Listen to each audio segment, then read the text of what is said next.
I wanted to bring today's episode to the podcast talking about secondary infertility. This is something that we see regularly with the couples in our couples coaching program. Today, we're talking about missed healing opportunities that we see regularly. So themes that we're seeing with people with secondary infertility, what we're seeing in the postpartum period, some missed healing opportunities there, and why it's important to look at the whole body. And also with this, the mental, emotional side of secondary infertility, we're going to dig into some strategies that can help you right now. So excited for you to listen to this episode.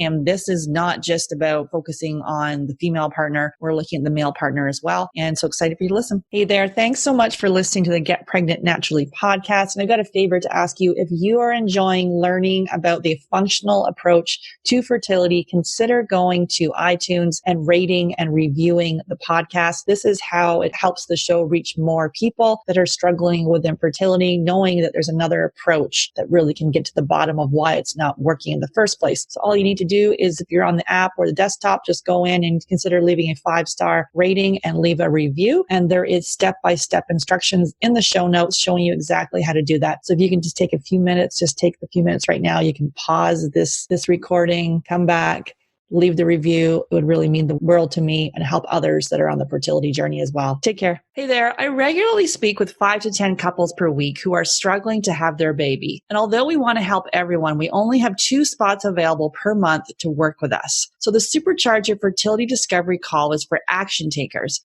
And really people who are ready to move forward so they can finally have their baby. And if you're not ready and you wait, the risk is you'll need to wait 2 to 3 months for a spot to open up. So if you're seriously considering working with us, go to FabFertile, FabFertile.com and click on book a free call. Then you'll be all booked in and ready to spend 30 minutes to give you the action plan to getting pregnant naturally. That's FabFertile, FabFertile.com and click on book a free call. One theme that keeps coming up with the couples in our FabFertile couples coaching program is sleep. Whether it's insomnia, having a hard time falling asleep, waking up at night, or feeling tired when we wake up, sleep is critical for fertility and hormones. And that's why I'm so excited to have Blue Blocks as our podcast sponsor. So we're exposed to blue and green light from our phones, our tablets, our computers, indoor lights, and more. And this exposure impacts our melatonin production. And melatonin is essential for both female and male fertility. It helps determine the frequency and duration of our cycle and impacts sperm. There's lots of blue light blocking glasses on the market, but the ones from Blue Blocks, they've actually compared other popular brands, and Blue Blocks block 100% of blue and green light while other brands fall short. So I have their sleep glasses. They have red lenses, and the ones I have are a little translucent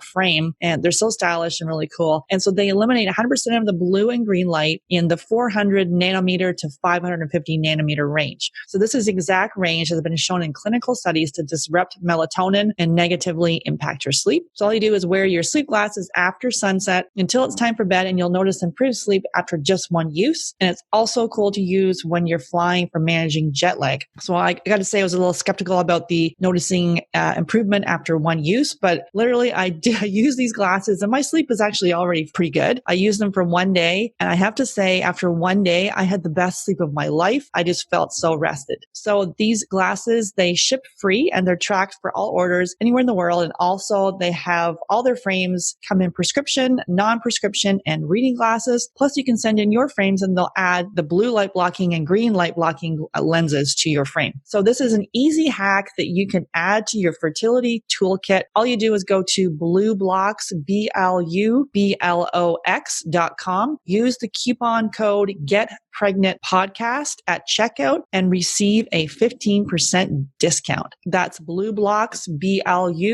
BlueBlocks.com, and use the coupon code GetPregnantPodcast to receive your 15% discount. I didn't need to go to donor eggs.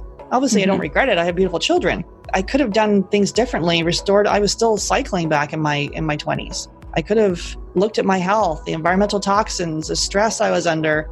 Many women are being told their eggs are too old. That's often merely an assumption that's not based on actual evidence. The reason being that there is no direct test of egg quality. You can't test egg quality. It's the man who's got a food sensitivity or he has a zinc deficiency. Like there can be a root cause to these symptoms that are, quote unquote, period problems, that the doctor will pass you a pill without any question of why. And some part of you knows that if you can reframe your journey from not want to struggle, or if it is struggle, learn how to embrace the struggle.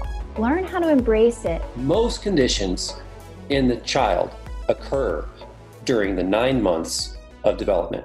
It's the genetic switches are turned on or turned off, and they're pre-programmed.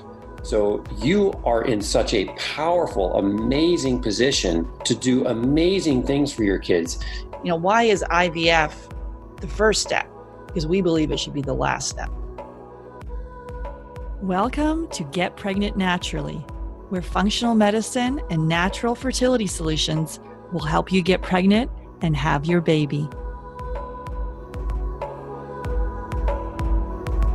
Hey there, I'm Sarah Clark, founder of Fab Fertile and your host. I believe the functional approach is the first step for anyone struggling with infertility, and my aim is to help you get pregnant naturally. Today, I'm welcoming back to the podcast Justine Altman, and we're digging into secondary infertility and what steps you need to take to get pregnant naturally. Definitely check out episode number 6 for a functional medicine one-on-one talk, plus a look at some of the tools we use to help couples conceive. So Justine is part of my team here at Fab Fertile, and she's an integral part of our couples coaching program, which uses functional lab testing, diet, and lifestyle changes to dramatically improve the chances of conception. So if you're struggling with infertility, your body is desperately trying to tell you something. And focusing on your health will either help you get pregnant naturally, or if you do need to go to the fertility clinic, it will improve your chances of success. So Justine is a functional diagnostic nutrition practitioner. She was diagnosed with PCOS and struggled with infertility. She had her first baby with fertility treatments, but after taking a functional approach, was able to conceive her second child naturally. So thanks so much for listening. I'm really so thankful that you are here. Make sure you hit subscribe. And if you know someone else who is on the fertility journey, please share this podcast with them.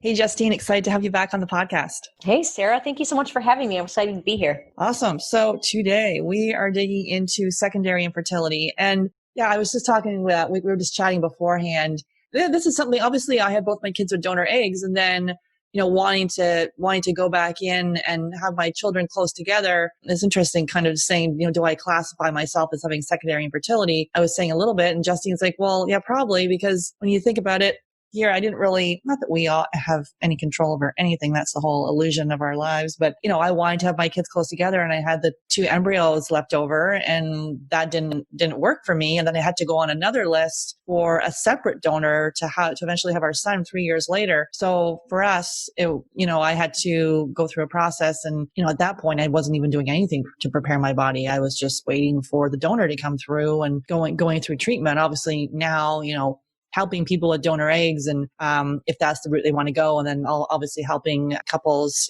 prepare their body to get pregnant naturally or improve their success at IVF. There's lots of things that we know we can do. But today we're going to be digging into secondary infertility. I just want to do the disclaimer before we get going. So as you know, we are not doctors. Be sure to consult with your physician before making any of these changes. And our goal is always to educate you, so you can be empowered to know that there's many changes you can make before you go to the clinic. So as far as with secondary infertility, obviously, so it's the inability to become pregnant or to carry a baby to term after previously giving birth to a baby. There's a lot of mental, emotional side of this, and we'll go into that towards the end. But really, you can be very, obviously, extremely grateful and thankful for your existing child, but still long for more children. And I heard this kind of analogy where, and a lot of people have when dealing with secondary infertility, even seeing families, obviously children, babies, can be really traumatic for them, because it's you envision another little person being in your family, and it's like this emptiness there. So it's even though society doesn't necessarily maybe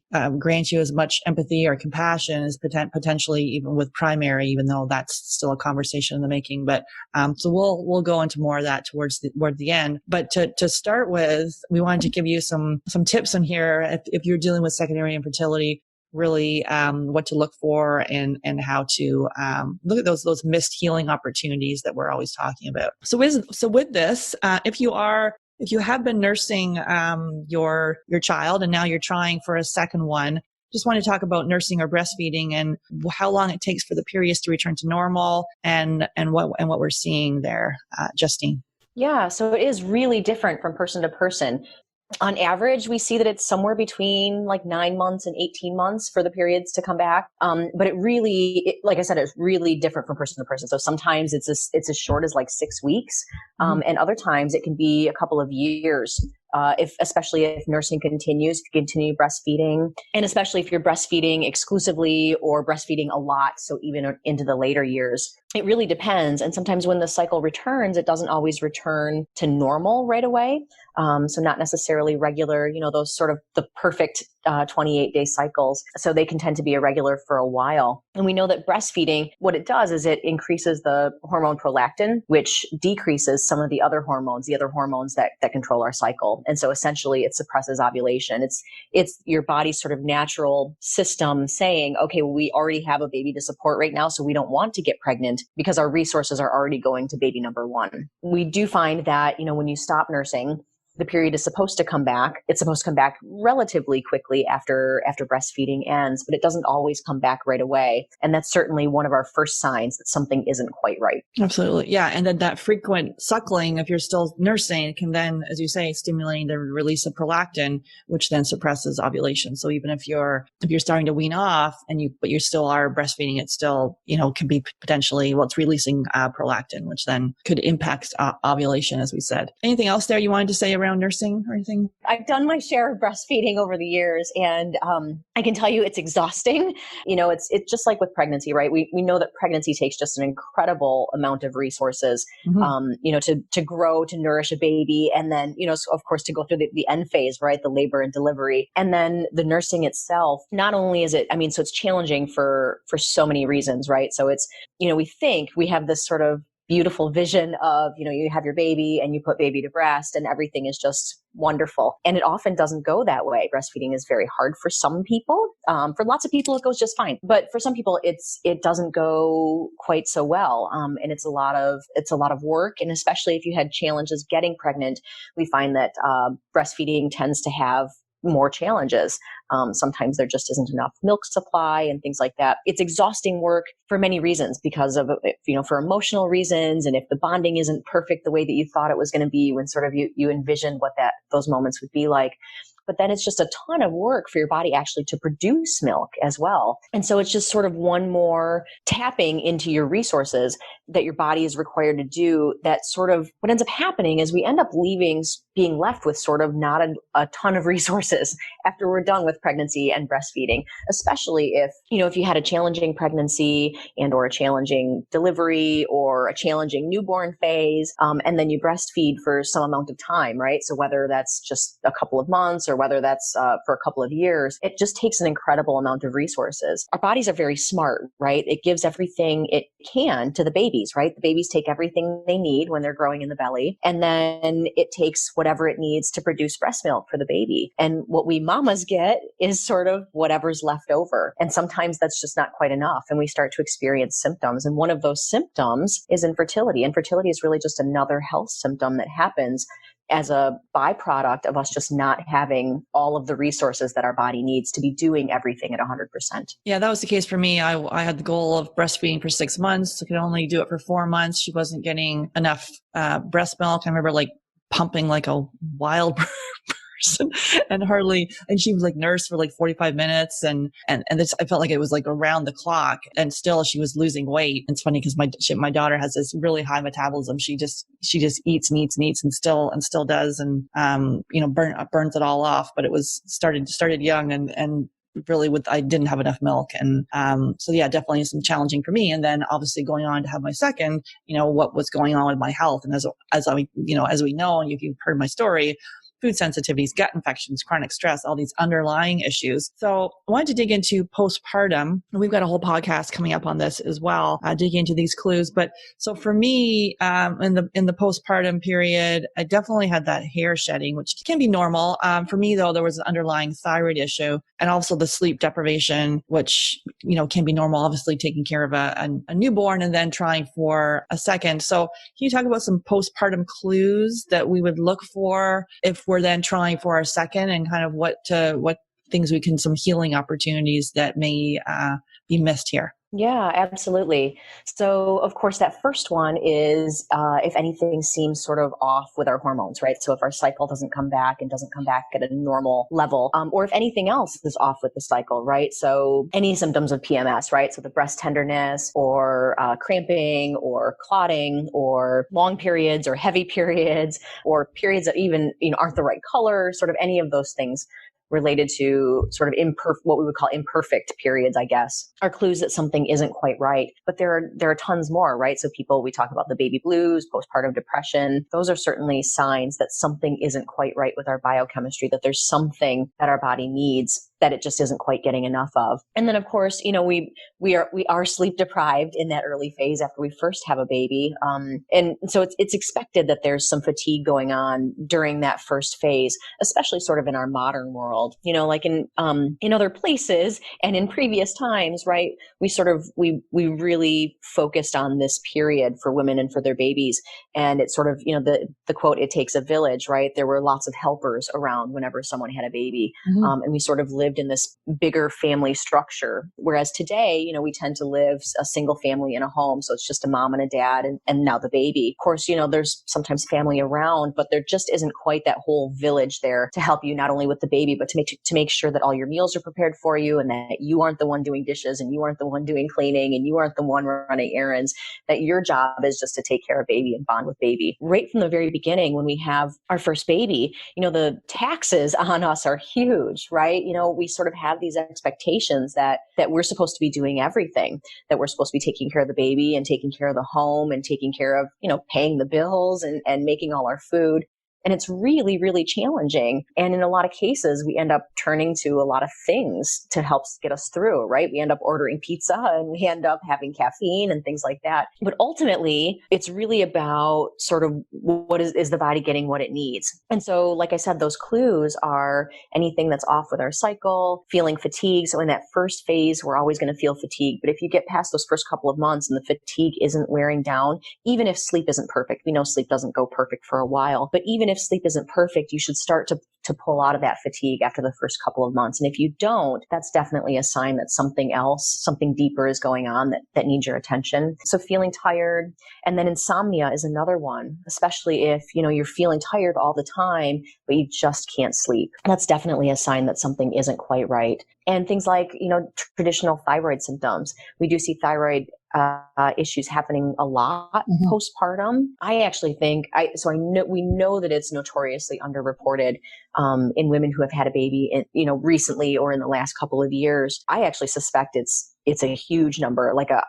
If I were to venture a guess, I would say it's 60% of women in the United States or in Canada who have some level of hypothyroidism after having a baby. And it really is just because our body just is so zapped of resources. And of course, so that's the body adapting, right? It's becoming the best body it can be in the circumstances it was given, which is it knows that resources are low in the body. And so it slows the metabolism down on purpose. And that's what hypothyroidism is, because your thyroid controls your metabolism. So your body on purpose slows your thyroid so that it slows down your metabolism so that you're not burning through your resources as quickly. It's doing that to keep you as safe as it can, because it's sort of assessing the situation and recognizing that you don't have a lot of resources to draw from. And so when that happens, right? So we have traditional hypothyroid symptoms, things like, not having a lot of energy, having dark circles under the eyes, our hair thinning or falling out, our hair being dry or our fingernails being dry, or any other issues with fingernails for that matter. So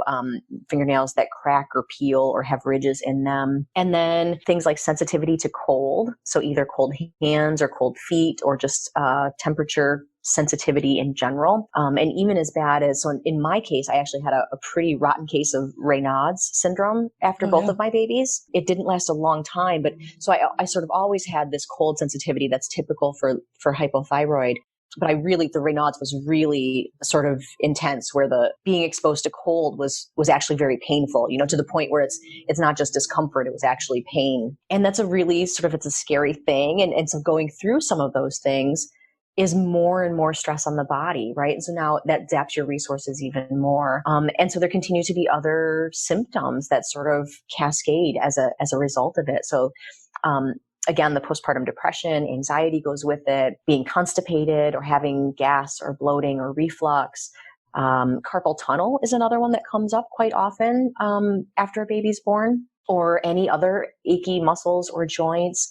And then just in general, just an inability to handle stress, right? Because the body's resources are zapped. We just don't have the same resources to be able to tolerate any stress that comes at us on a given day. Yeah, that was me. I had the thyroid, all those thyroid symptoms, the hair like straw. It was like freaking disaster. I'd be putting all this conditioner in and it was still, and then very fine, and the dry skin and the Raynaud's. I had, it would like, I'd go out and then literally the tips of my fingers would be like freaking numb and couldn't even feel them. And it would be, I'd be like seeing my husband, how are your hands? Well, his hands in gloves were completely warm.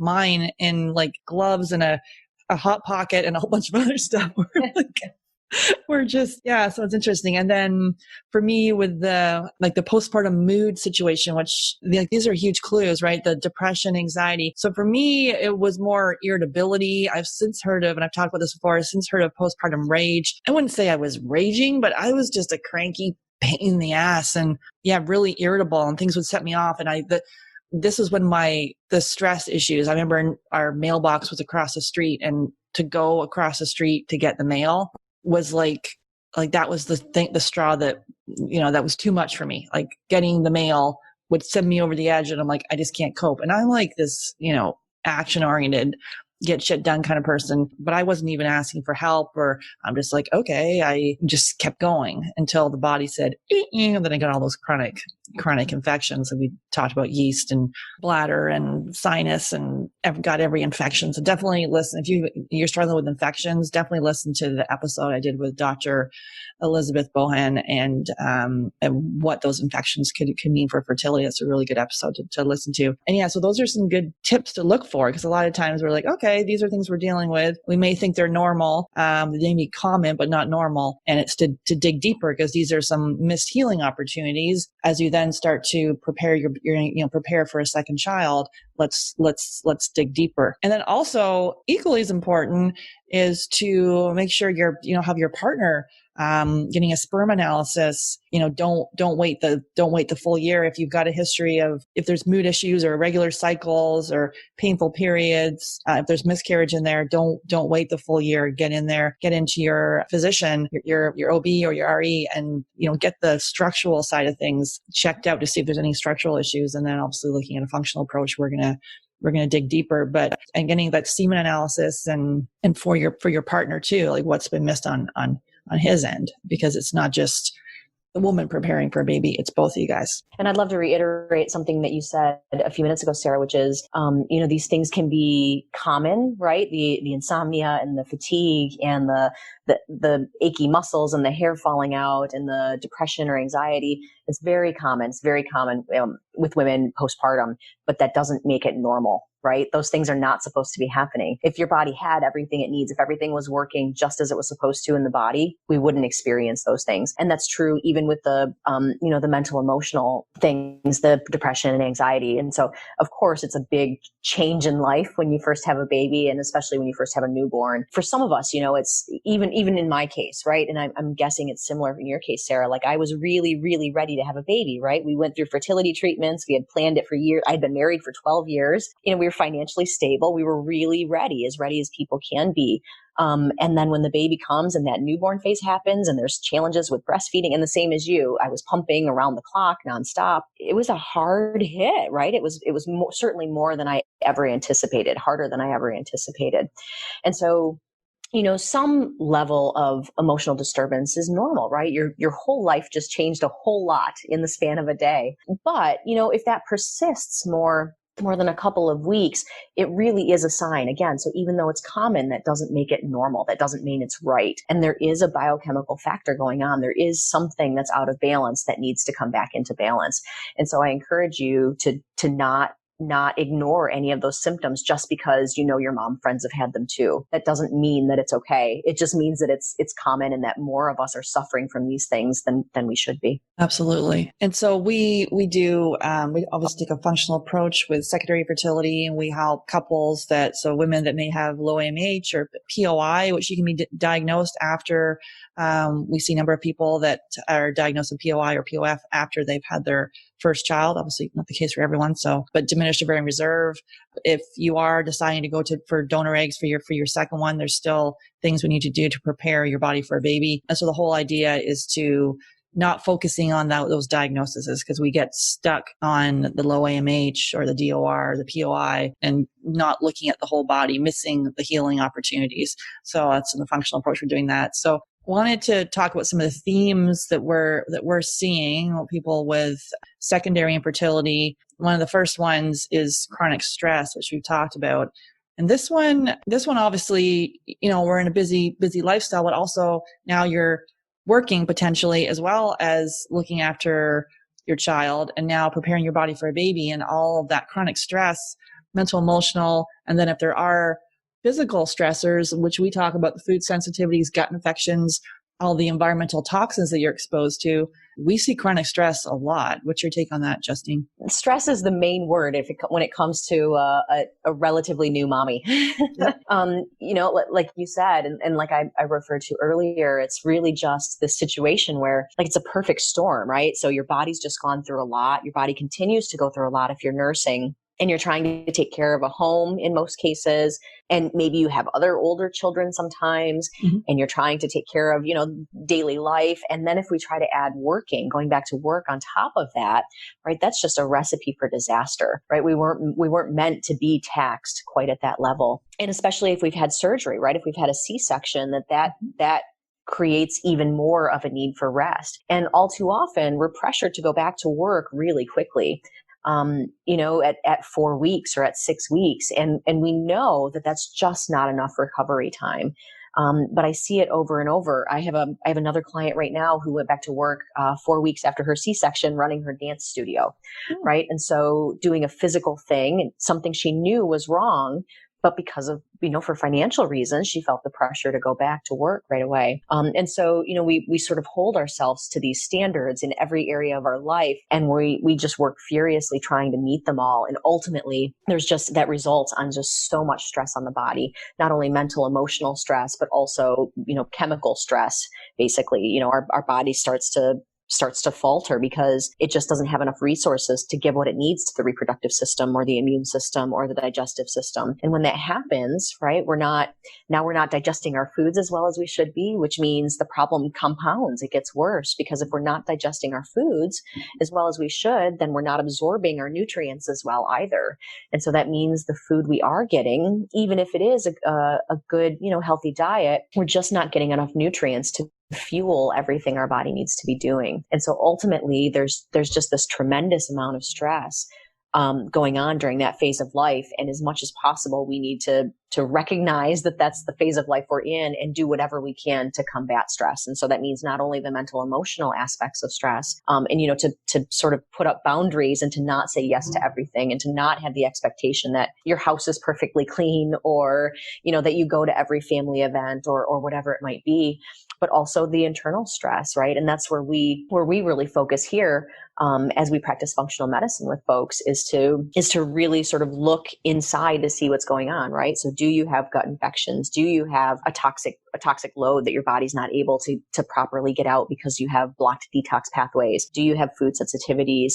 Do you have hormone imbalance, right? So all of these things that really give us clues about what's going on so that we can address them and get you feeling better, and, able to be fertile again. But ultimately, we want to reduce stress every way we can by not eating foods that we have a sensitivity to and not taking medications and not exposing ourselves to toxins and anything else that causes any kind of stress on the body. Yeah. And we're typically coaching a type A busy professional. And, I know when I was going through this, I probably wouldn't even have said I was stressed. Like looking back, I'm like, what was going on? Of course I was stressed, but I was just like, so, I could let's just keep going until, then the health starts to take a nosedive. So it is to really, and I was like so disconnected from my body. So really taking a step back, and, it's the buzzword of self-care, but, self-care is essential, and, asking for help if you can get it. I had people around me, but they weren't all coming in to help. I had to kind of ask them, and then it got to the point where Daniel didn't really want to ask them, because why do I have to ask you? And so it was that's a whole other thing. Yeah. Setting up that circle of people where you're like, okay, it's okay to ask for help. It's brave. Mm-hmm. It's really important. It's also important that that you sort of set the framework, as if you're having a baby, that you set the framework for what that's going to look like after the baby comes, right? And so when people think about helping, they think, oh, well, I'll come and I'll help the baby, and I'll diaper the baby, and I'll feed the baby.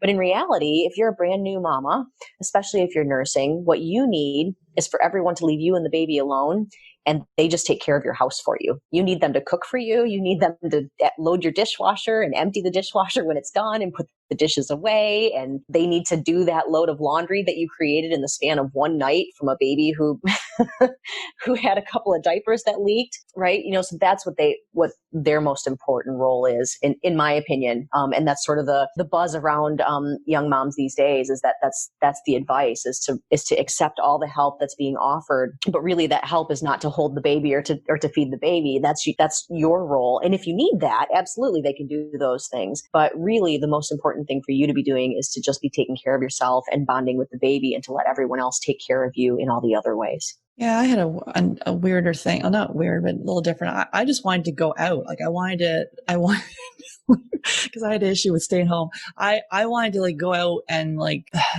guess be by myself or something. What I wanted to do, just to have some time for me. Like if I go get a massage, or I just wanted to, at the time I had a shopping problem. So that was a whole other issue where I like to wander the mall. But yeah, I was probably trying to escape something, but so it's not necessarily, I guess you got to figure out what's right for you as well too. At that time, I think I wanted to have some solo time, because it's like the me time for me has always been essential for me. And especially after you have a baby, right? Because your body isn't yours. Yeah. It's not only yours for that 9 months. It's not only yours for a while after. And in a lot of cases, I know with my first baby, she was attached to me for the first year easily, right? I could never set her down.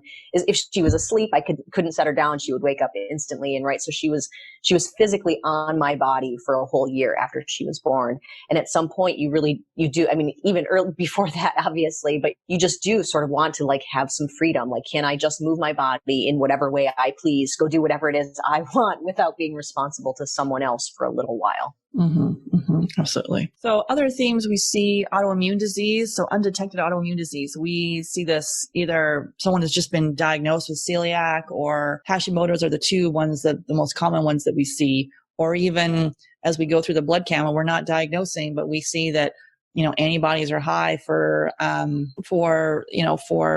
thyroid, and then recommending, seeing your physician for that. But, so undiagnosed Hashimoto's disease. So we definitely see, autoimmune disease being a theme for secondary infertility. Obviously not the case for everyone, but that's sort of what we're seeing. Anything you want to say there, Justine? Yeah. It really opens up the potential for there to be any kind of autoimmune disease, right? Because autoimmunity comes from there being something going haywire in the immune system, from it being taxed, or from the gut having some disturbances, right? And so many things can cause challenges with the gut. And the gut is where about 80% of our immune system resides. And so if something isn't right with the gut, because we didn't eat nutrient dense enough, or there were toxins, or we have infections, or whatever it may be, the immune system takes a hit.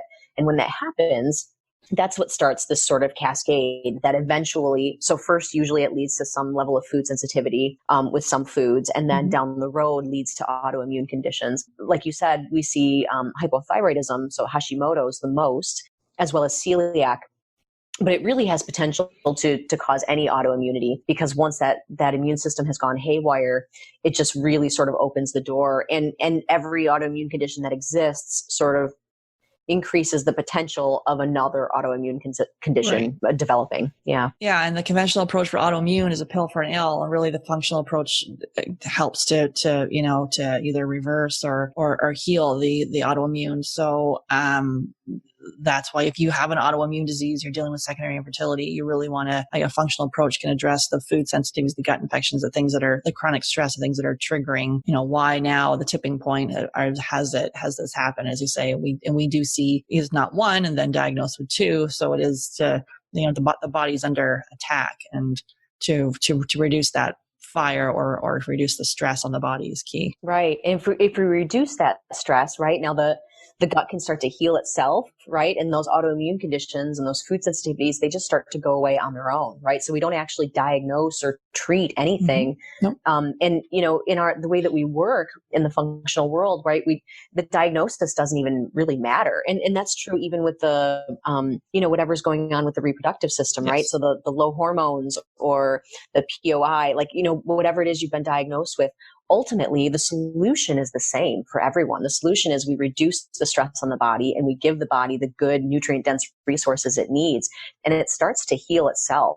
And those autoimmune conditions, we don't necessarily need to do anything to support them directly. If we take the stress off of the body and we let the body start to heal itself and we encourage the body to start to heal itself, then it'll heal that gut and it'll repair your immune system.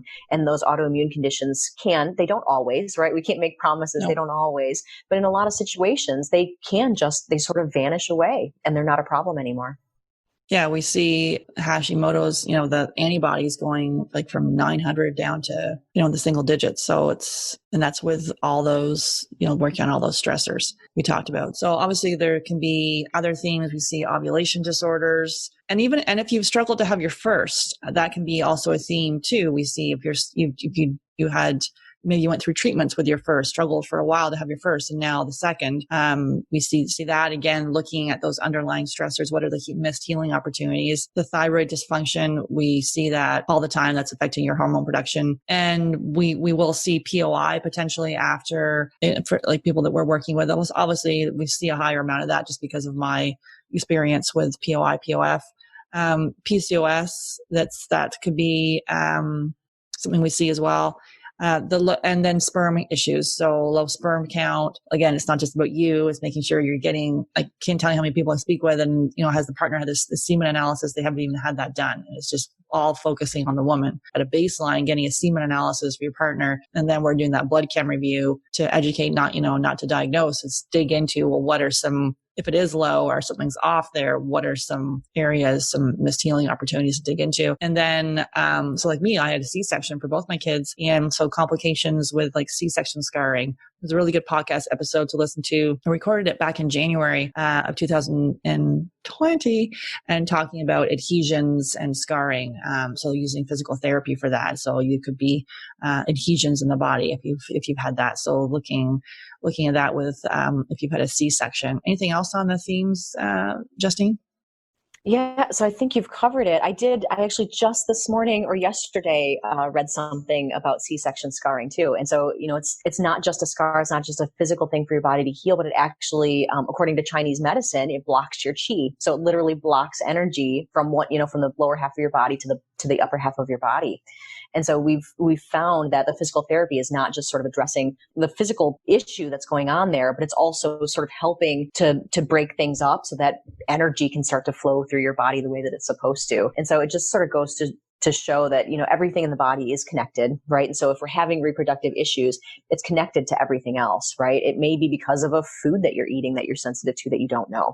Everything is connected to everything. And so again, in functional medicine, that's why we don't treat anything in particular. We don't treat anything. We just help the body remove these hidden stressors one at a time, basically, until everything just starts to work again. Yeah, and a high percentage of people that we see, they typically are doing acupuncture, which is really beneficial. So it is like assembling that board of directors. So having your RE and your OBGYN, as well as fertility coach, nutrition practitioner, acupuncturist, and if there's anything out of alignment too. And really, it's interesting. I haven't gone to my chiro for the last 4 months. I moved and COVID, all this stuff, and I've just gone back this last week. I'm like, oh my goodness, like the body was twisted. She's like, what's up with your foot? I'm like, I have no idea. My neck, because I had a massage last week, my neck was like a ball of, the guy was like beating on it. And so the chiropractor is just like trying to, align me, because here we are sitting at the desk, all crumpled up. I'm 6 foot and, all crumpled over. Those kind of pieces too, alignment and letting the blood flow through is really part of your general health and wellness. Absolutely. Okay. And so obviously with secondary infertility, we talked about that at the beginning. So the emotional issues around this. So with secondary infertility, there could be more judgment, less empathy. You have a child, be grateful. Why are you looking for another child? I even talked to couples they're on different pages. One, typically the female wants to try for another one, and the male, maybe I'm totally happy with one, and why do we need to go through all this struggle? And so partners disagreeing about when they want to stop. So it is important with this sort of thing, obviously, to reach out for support, because secondary infertility, and some, there's no level of pain, primary, secondary, it's equally painful. And so giving voice to that as well. It's good to see it, to have a plan as to how long you're going to try for. And really, what your plan looks like. And is it, obviously we're going to recommend to look at a functional approach to deal with those missed healing opportunities. And then you either get pregnant naturally, or when you do go to the clinic, you'll increase your chances of success. So at each stage saying, how long am I going to do this? And having those open and frank conversations with your partner. And that's why we coach couples. In the beginning, I was just coaching women and missing the whole other equation. Like having, sometimes the partners they're talking about things in the coaching calls that they've never even said to each other. So even though, men and women will handle infertility differently, and just because he is not over researching like you and, potentially becoming obsessed with it, because we do see that a lot, doesn't mean he's not equally in pain. Anything there you wanted to say on the emotional issues, Justine? Well, really just to, staying positive is important, right? Because it really does have a big impact on how the rest of our body functions. And having those positive affirmations, and just staying positive really does have an impact on the bottom line, on whether or not you have success. And I just wanted to add that there can be hope, right? And so if any of you guys are remembering my situation, I went through fertility treatments with my first baby, and my second baby was even a surprise for us. That we didn't try at all for the second baby, and that's because so much had changed, because I had done so much work with functional medicine, but so much had changed with my health, right? I wasn't at all the same body, the same human I was a few years earlier when we were struggling to get pregnant with my first baby. And so I was older, right? So I was 38 for my second baby. And so there absolutely is hope. If you've had a first baby, if you're struggling to be able to have that second baby, there are things we can do, plenty of things we can do that sort of right the ship, that get the stress off of your body, that there are these healing opportunities that really, if we just apply some basic changes, right? Some diet and some lifestyle, making sure that you're taking care of yourself. This self-care term, again, that's the buzzword these days. Making sure that you're doing some self-care, it really can make the difference. Yeah. And to have that optimism, to be able to see, I see see yourself getting pregnant. Many times we get stuck in that negative spiral. My body's broken. It's never going to work.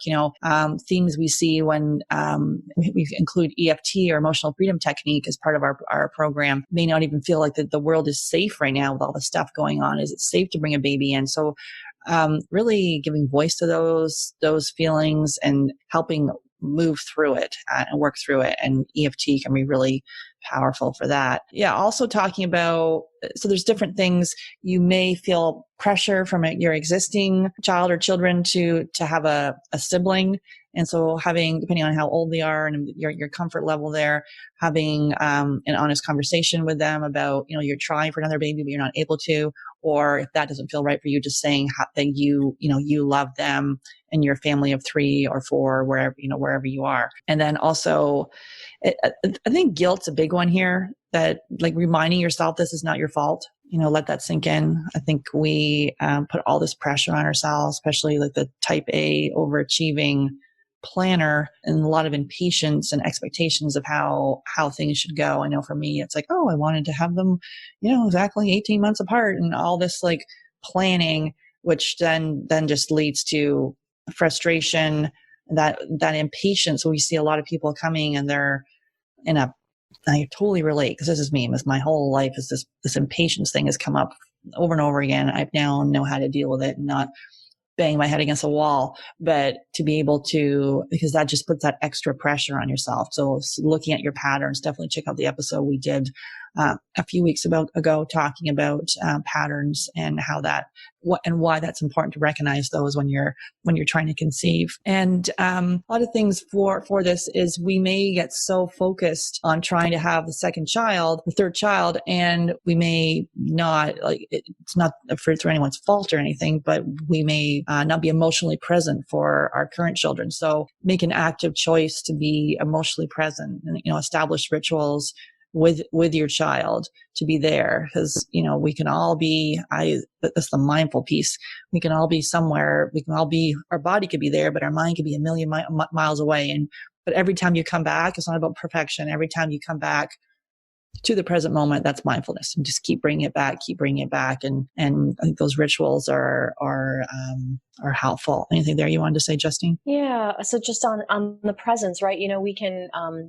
We can waste our lives away being worried about the future or dwelling on the past, right? And so I've seen, this was a meme I saw on Facebook, so don't take this to be absolute fact, but this idea that being concerned about the fact that we might not be able to have a baby, and that's really sort of anxiousness when we're worried about things that haven't happened yet in the future. And likewise, depression is sort of more intimately linked with things that we're upset about that happened in the past, right? And so it really does us no good if we focus most of our thoughts on things in the past or things in the future, right? It's really about what's happening right now. And like you said, it's just a matter of being present, being mindful, and being content in the moment. Or if you're not content, making an adjustment that helps you get to the spot where you're content. But as far as, if what you're concerned about is having that baby, that number 2 or number 3, whatever future baby you're looking to have, right? Just knowing that that you can be content, you doing the things that you can do to control the situation, right? And so that could be, scheduling an appointment with us, right? Or just sort of, making a declaration to make some changes and making sure that you're taking care of yourself so that you're increasing your chances, but ultimately to avoid worry as much as you can, because it doesn't help our situation, right? So no amount of worry is ever going to make a baby for us. Yeah. And if you are prone to worry, you can do worry time. So it's basically you do it a couple times a day and just worry about everything for like 10 minutes and then do a breathing exercise at the end and then let it go. So you can check out my blog, FabFertile, F-A-B Fertile, and there's a worry time exercise. But yeah, and I look back to myself when I always wanted to leave the house because I couldn't stay home. And now it's like the opposite, because although, I still can leave the house, but I also am quite content to stay at the house. I had this real anxious underlying I got to go do something. And now because I changed my diet and lifestyle, that is no longer there. I feel content. I always look at my husband. I'm like, look at you just relaxing over there. Grand all the time, not thinking about anything. And I'd be like, ooh, the diet piece and lifestyle piece has been key for me to leading a more content and satisfied, fulfilled life. Also, another saying of I'm going to do this or I'm going to do that is all future. So really being able to visualize it right in the present moment. I am fertile. I am strong. My body is, working to prepare for a baby. It's to make it in the present moment. So instead of I'm going and kind of making it future tense, because then the body just hears future and it never makes it to the future because, it's just trying to keep catching up with it. And then another one is, this is a thing we get. So be prepared for those uncomfortable discussions when someone asks you and you just want to slap them, when are you having your next child? So figure out, you can say, that when you're pregnant, you'll let them know, or that you're going through treatment, you're focusing on your health right now, and you're trying to get pregnant. Obviously prepare something in your mind for that statement when it comes. And also gauge who it is you decide to tell, whatever that, that's the statement that you choose. Because a lot of times those people, it's just general conversation, like asking about the weather, and people just say these things, these innocuous comments that they don't realize that it's extremely painful. And, obviously we're looking to change the conversation around that. But in the meantime, it's to it's to look at your triggers around that and to have something prepared. And sometimes when we do say something and the person's like, oh my goodness, and then they'll know never to ask that again. So anything you wanted to say there, Justine? Yeah. And just sort of to be communicative, right? And so if you are working towards having another baby, and that's what you decide to share with someone, to say that, well, actually we're trying for another baby right now, or we're going through treatment, or whatever it may be. And you can also follow that up by saying, like, I'm open to talking more about this, or I'm comfortable talking about it, so feel free to ask if you have questions. Or the opposite, right? To say that we're going through treatments and actually it's something very emotional for me. So if it's okay with you, I would rather not talk about it again. It's really okay to put up those boundaries. And actually people really appreciate knowing exactly what your boundaries are, right? Because otherwise your friends or your family members, they're sort of left not knowing, well, do I ask because I want to show that I care, but also I don't want to ask because I don't want to intrude, and I don't want to bring up something that's potentially, emotionally challenging for her. So really to give people the direction on how it is you want them to behave around this topic for you. Yeah, exactly. To educate people around you, because they have no clue. And so it's up to us to be able to tell them how we want things to be handled. And sometimes we haven't even thought about that. So it is just to like, wait a minute, how do I want the people to handle the baby shower, the different invites to parties, whatever it may be. And you need to decide what it is you want to do. That can be very empowering for sure. So definitely with secondary infertility, lots of things for us to dig into and to help really heal your body and get to the underlying reason as to why it's not working. Any final thoughts, Justine? Yeah, it's always the same thing. I'm a broken record. It's always about we want to reduce stress on the body and increase resources, right? And those are the things that help the body sort of really get back to 100%. And that 100% is what lets us have more babies, right? That's what makes us fertile, is really just sort of reducing the stress. And so it all comes down to self-care every time. Yes. Awesome. Great. Thank you. So if you're ready to make a decision and you really want to get pregnant in 2020, now is the time to speak with me. So this call is for action takers, and I regularly speak with 5 to 10 couples per week who want to get pregnant and finally have their baby. And so if you're struggling with secondary infertility, definitely reach out. This call, I have very limited availability, and we are currently booking into October. So if you're seriously considering working with me and you're ready to prepare your body for a natural, positive pregnancy, go to Fab Fertile, FAB Fertile, and click on book a free call. And you can also go to the show notes. And this call is for you and your partner. Melatonin is important for female fertility. It helps regulate hormones and maintain the body's circadian rhythms. Plus, it helps determine the frequency and duration of the menstrual cycle. Plus, it impacts sperm count and motility. Blue and green light negatively impact our melatonin production. That's why we recommend Blue Blocks, blue and green light sleep glasses to all our one-to-one clients. Simply go to Blue Blocks, BLUBLOX.com, and use the coupon code GetPregnantPodcast at checkout to receive your 15% discount. That's BlueBlocks, BLUBLOX.com, and use the coupon code GetPregnantPodcast. Hey there, I regularly speak with 5 to 10 couples per week who are struggling to have their baby. And although we want to help everyone, we only have 2 spots available per month to work with us. So the Supercharge Your Fertility Discovery call is for action takers, really people who are ready to move forward so they can finally have their baby. And if you're not ready and you wait, the risk is you'll need to wait 2 to 3 months for a spot to open up. So if you're seriously considering working with us, go to Fab Fertile, FABfertile.com, and click on book a free call.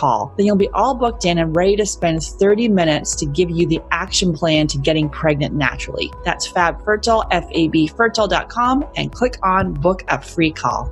I'm excited to offer you a special gift. If you are a U.S. resident, text Fertile, FERTILE, to 55444. You'll be prompted to enter your email address and you'll receive our fertility yoga download. In this 20-minute intro video, we focus on a calming and peaceful practice to connect back to our heart. These simple yoga poses can help quiet negative thoughts and make you feel more in control.